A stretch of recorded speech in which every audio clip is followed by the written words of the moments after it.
give you some tips for using watercolor for an animal painting.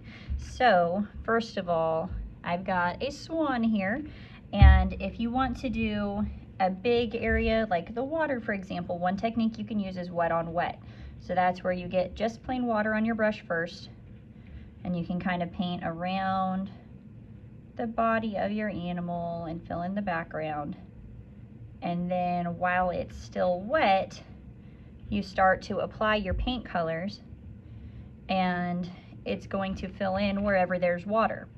So the biggest issue people tend to have with watercolor is they're trying to fight the nature of it. Water likes to stick to other water, so you need to keep that in mind, okay? You can't make water do something it doesn't want to do. If you're painting an area that you don't want to bleed, you don't want to like go into another area, let it dry before you paint next to it, okay? So you can do like different kind of streaks of color in your water. Water goes side to side. That's a big thing to remember as well. If your marks go all over the place, it may not look as watery. So I'm using a bigger brush for this part, and then when I need to do more details, I'll switch to a smaller brush because I want to use the right size for the job, okay? So you can kind of paint around wherever you want that to go, trying to leave it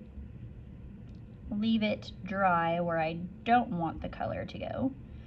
And if you get watercolor where you don't want it, you can actually clean it up to a certain extent. So I'll show you that in just a second. Let me get around this head here.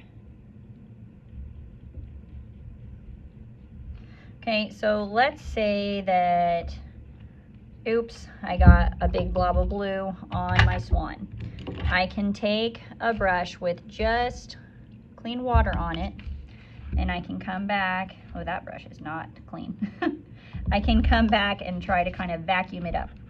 So you may not get 100% of it, but you can get quite a bit. So you just kind of keep cleaning your brush, going over it to lift it, and then blotting it on your paper towel. So you can get a good amount of it off, and then if there's a little bit of color left, I would just say, oh, it's a shadow. Just fade it out and it's a shadow now. So if you make a mistake, make it great. Or as Bob Ross said, no mistakes, just happy accidents. It'll all work out.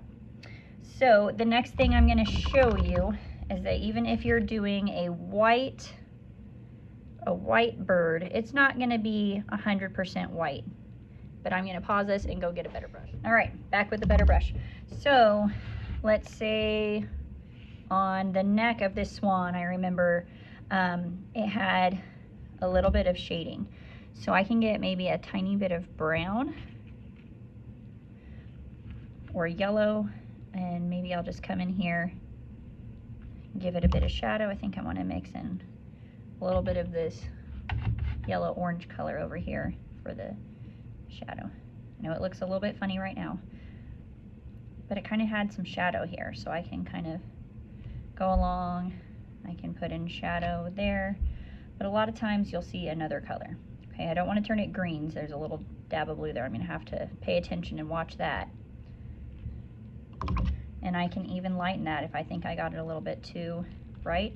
I can lift some of that off. That way it kind of helps give a little bit of detail. On the beak of this particular bird, it's orange, but there's also a little bit of black. So I'm going to use some of this red-orange color, and I switched to the littlest brush that I have here. So I'm going to go, and my blue is still a little bit wet, so if I was doing this for like a finished painting, I would let the watercolor around it dry before I painted it. I would wait longer just to be really, really sure. I'm getting a little bit of orange onto the black part, but that's okay because black will easily cover orange.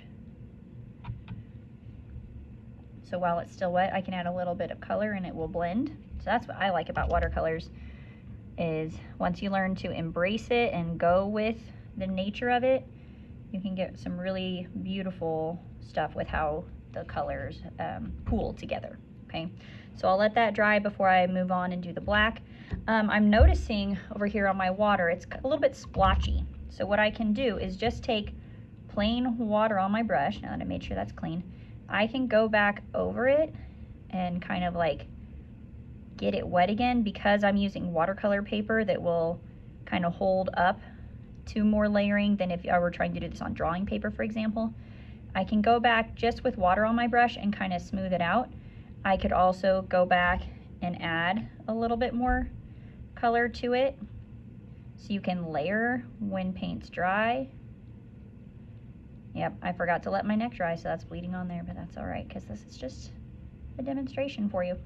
So you can let things dry and layer it, or you can use just water on your brush and go back and blend it some more. Right now I'm going to vacuum up some of this extra blue like I was talking about.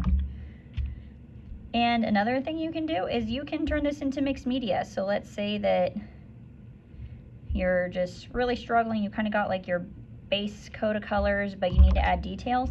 So switch to colored pencil and go back and do colored pencil on top of it, or you could use tempera paint or something that's more opaque to cover it. But I think that's going to be just fine. I've just got more shadow. So once that dries, I could come back and I can make the water stand out even more. So the big takeaways here to remember: to embrace the nature of the water. Water likes to stick to other water, so watercolor likes to stick to other watercolors. If you have something you don't want to bleed, let it dry before you paint next to it. Remember, you can lift with clean water on your brush, lift and dab. You can lighten that up a little bit, and you can also go back just with plain water on your brush and smooth out things or blend those colors more.